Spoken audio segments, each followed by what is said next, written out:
Steve, WichitaFix.com. I'm with Art Ledger today. We're at the Outback Restaurant cleaning the roof.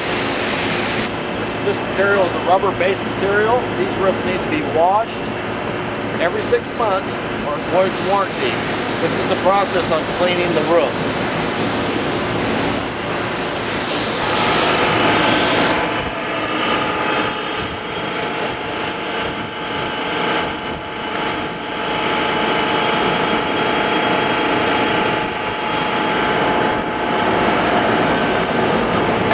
Here's an area that has not been done yet.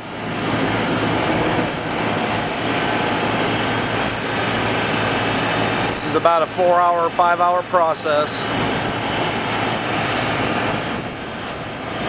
Not just anybody can do it, because if you put too much pressure on these rooftops, it'll tear right through the roof.